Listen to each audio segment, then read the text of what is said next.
All right, welcome back to another episode of Rock M Reacts. Back again after a month and a half hiatus-ish. Lots happened between then and now. We just got done at the Florida game. Mizzou falling 79-67. Tomorrow Mate's 36-burger was not enough as the Tigers were dominating on the glass. Florida came in with a great defensive game plan, as both coaching staff said post-game, that really propelled them to a key road win. But Tigers fall, still winless in conference play, fall to 0-5 overall in the SEC.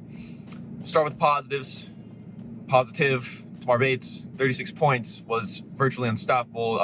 Golden said after the game that team didn't do a good enough job forcing him to his right, defending without fouling.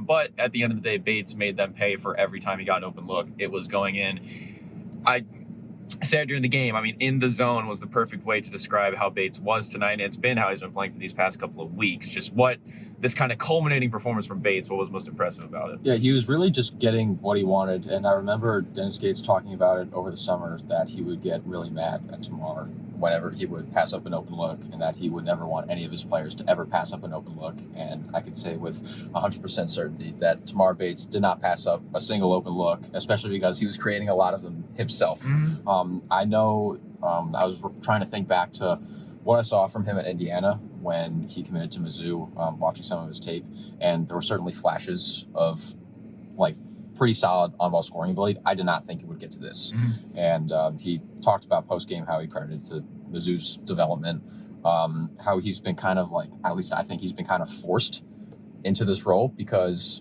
really, you can happily disagree with me. I don't think anybody else has really picked up the scoring mantle super well other than Sean East. So I was incredibly impressed. He was scoring from all three levels. He looked super confident. He was sizing guys up with confidence. He was doing a little, I'm not comparing him to Michael Jordan. Everybody calm down. But there was a little tween setup.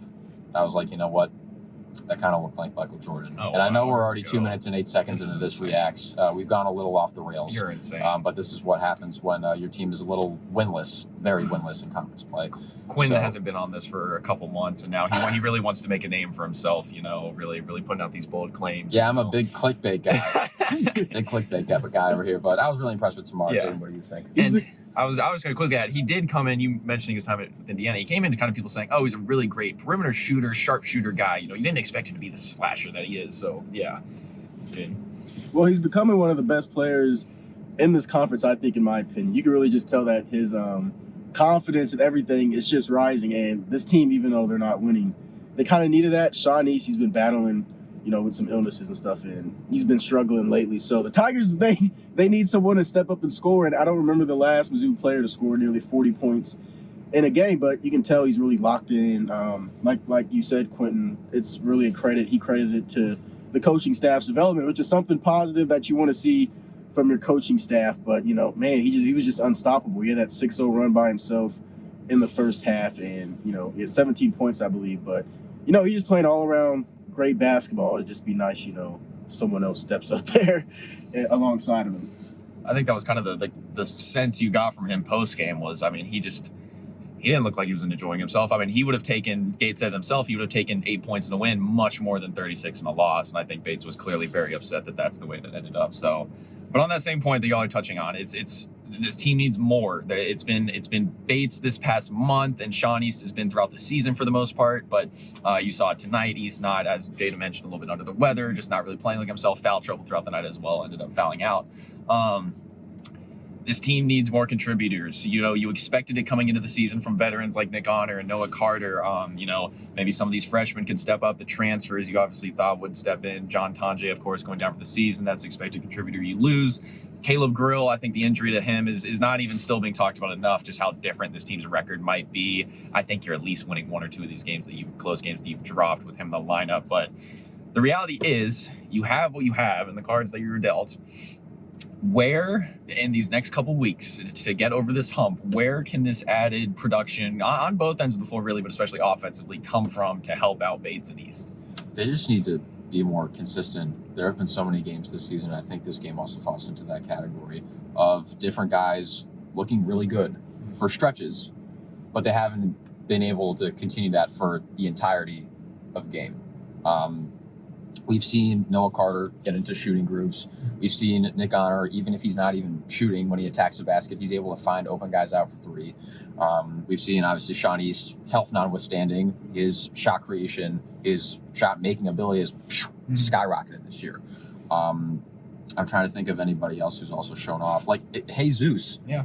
When he feels like it, his aggressiveness has gone way up in the past few weeks.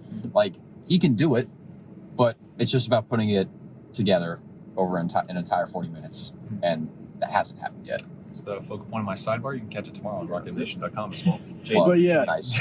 like you said, Quentin, it's a consistency thing. Some nights, you'll have Bates and East going off, but then other nights it's going to be Carter and Honor. It'd be nice to see, all of them come together. And like you said, coming in this game, Jesus had 43. It was something around 40% of Mizzou's bench points in SEC play, which is shocking and kind of alarming. I personally want to see more production off the bench, more consistency off the bench, and it's kind of hard to know where you're going to get that because injuries have plagued this team with Tanjay not being healthy really all year, and Caleb Grill, which I miss Caleb Grill so much.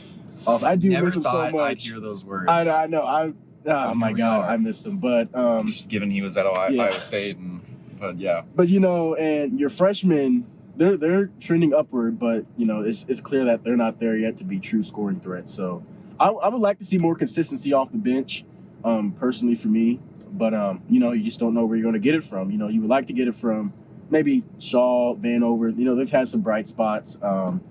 It'd be nice if Kurt Lewis or someone also could step in there. But those are just questions that just haven't been answered yet throughout the season and conference play where this team has been so close to getting some victories. And when it's a program that Skates runs that prides itself on playing 9, 10, 11 guys consistently, and they all are able to step in there and give, significant minutes in production, you haven't had that with this year's team compared to last. You thought early on you might have it, and the freshmen were flashing, and you saw the transfers each have their moments, but as things have settled down, the pace of play in the SEC and the physicality, it's tough for any freshman to step in, and immediately really find success with that. They're all going to be work in progress. I think Kurt Lewis is still kind of catching up to the speed of this game as well at this level. So it's just there's not enough options right now that are capable of contributing at a high level in the SEC.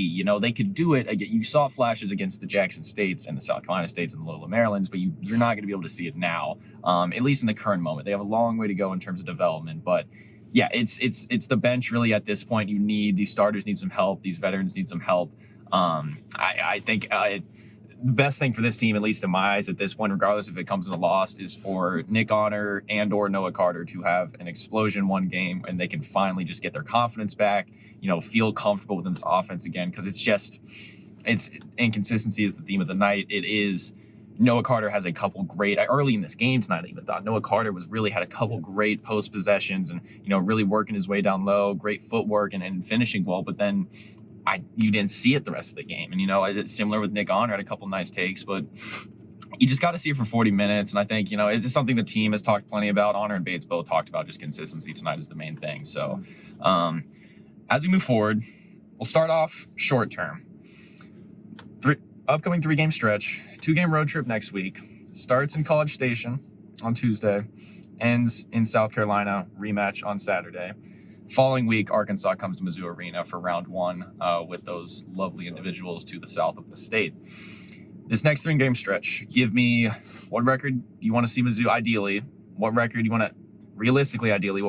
see Mizzou come out with, as well as just the improvements that you want to see from this team approaching a 2-game road stand that will be very difficult and a game against Arkansas that could really bolster some of the reputation of this season if you're able to beat your rival. Well, ideally, you go 3-0 and the season's completely revived and sunshine and rainbows proliferate Columbia, Missouri. But unfortunately, that ideal world is very hard to. And it's a cool 2 degrees outside, so not sunshine and rainbows. It sounds amazing, but I'm not sure if that's going to actually come to fruition. Realistically, just getting at least one. And that sounds kind of crappy at the moment. And expectations have drastically lowered as the season's gone on. And I can say for certain this is the most downtrodden I have seen Mizzou basketball since I started covering them last year. Because obviously last year was all sunshine and rainbows. And those have all gone away for the most part.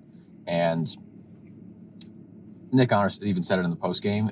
They just have to go 1-0 every game. They can't dwell on the game previous, and they can't worry about what's after the game in front of them. Obviously, we saw with the football team this year, just having a 1-0 mentality can really help sometimes. And they have to play like they have something to prove. And they got to start standing on business more often than not. Used and, everyone, checked every box. Maybe business will start booming. But Nick Honor said it, like, they're not right there, but they're not as far off as I think people think they are. I mean, Todd Golden said it himself in the press conference. He doesn't think Mizzou's 0-5 SEC record is accurately representative of how they've played. Like the Alabama loss, yeah, they lost by 18, but they were in that game for most of the game. They played Kentucky pretty close, a lot closer than other really good teams that you might think are better than Mizzou. So I just think they have to not necessarily keep doing what they're doing because that has resulted in losses, but just, again, being more consistent, putting everything over 40 minutes instead of 5, 10, or 20. And ideally, realistically, I can see a 2-1 stretch over these next 3 games. You know, they're going to want that South Carolina game back, and they're going to get an opportunity coming up here. And Arkansas, they've been up and down. You know, they're still a talented team, but they've had their struggles too. A&M's, of course, going to be tough, but, you know, I see 2-1 being really realistic. You know, they're going to have to play some good basketball, but like you said, they've been close pretty much all year. And, you know, it's frustrating to see, but it's also kind of encouraging that they haven't given up on the season and they're just not getting blown out. But, you know, 2-1's realistic. It can realistically be 0-3, 1-2, but I can see a 2-game stretch somewhere over here, I would say. I'm with you on the same vein that I believe this team's breakthrough relative to what this team is coming. And I think a breakthrough for this team is going 2-1 in this stretch. I think that is just, at this point, you are looking for a back-to-back wins for that. And I agree with you. I think Carolina game, there's going to be a lot of motivation coming into that. You were so close to getting it the first time.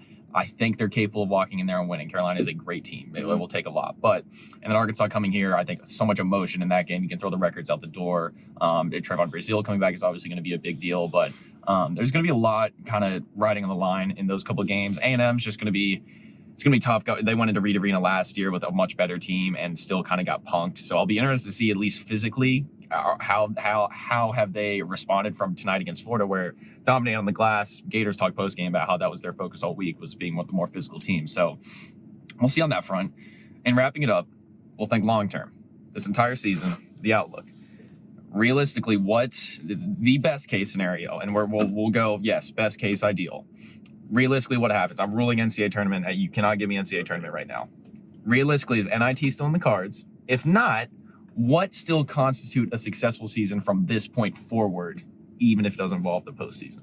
I'm already thinking long term in January. Yeah, we are. Don't love that. Oh, yeah. Well, I think the best thing, if they don't make any tournaments, I think the best thing they can possibly do, that's like out of the possible things, that's the furthest to the ground, is show that you still have a foundation for future success. Even if it's something as small in the post game. Nick Honor and Tamar Bates walk in, they sit down. Tamar's head is down. Nick looks pretty sad. Dennis Gates fist pumps every single person in the room, goes up to the stand, tells Nick Honor and Tamar Bates to sit up and put their elbows on the table. It can be something as small as that, but that shows that we talk about it in so many sports, culture. That's real. That's a real thing that you can sell people on. Obviously, it starts with Dennis Gates.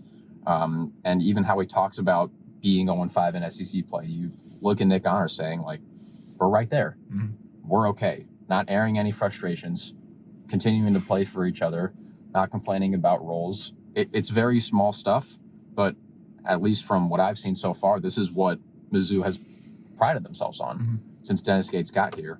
And if you can look strong while being this bad, if I'm a recruit, like, it's going to be, if I can go there and make it better with this kind of culture, cool. I thought I felt so good about that, Mhm. and then I got to the 1 yard line, and then I fumbled a little bit. It's all right. I felt very philosophical there, but Okay. sometimes we don't have our best days. Anyway, Jaden, please save me. Okay, I've said this kind of off camera. NIT's not out possibly, but here's what I want to see. I kind of want this feeling of this adversity, and these results that they're not getting. I kind of want that in a way to stick kind of in the stomach and minds of the players that are going to be back next year.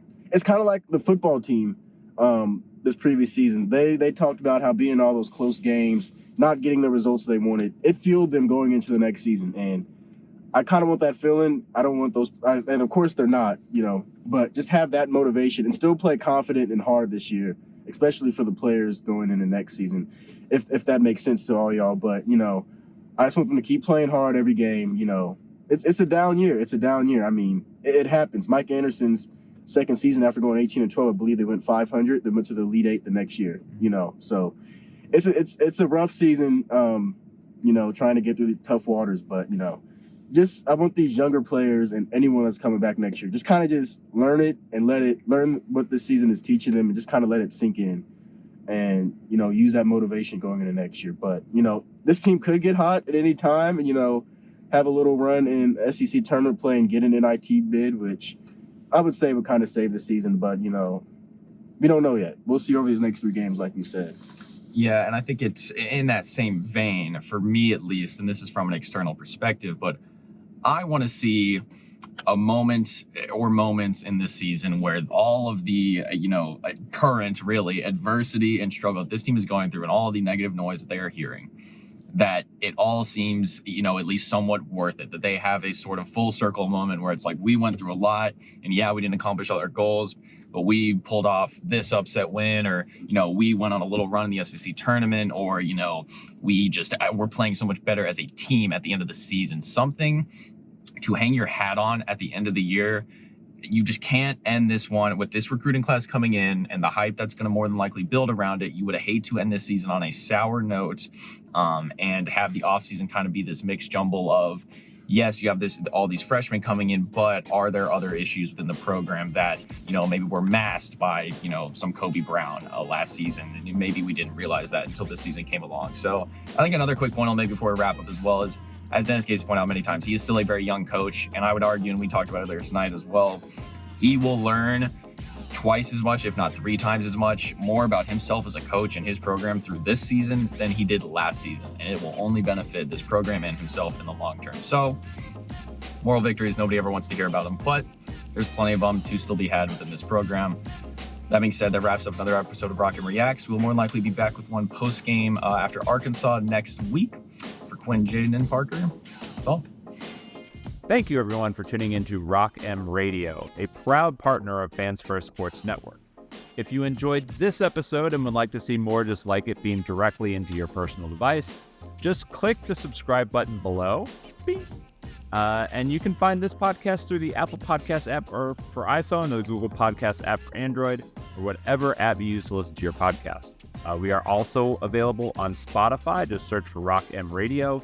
And if you like other sports, Fans First Sports Network is a podcast network that has coverage of all other teams, Major League Baseball, MLS, NFL, whatever you want to listen and read about. It is a great network full of really fantastic podcasts. So look them up and subscribe to any and all of those podcasts. Rock M Radio will be back with more episodes coming soon. Thanks.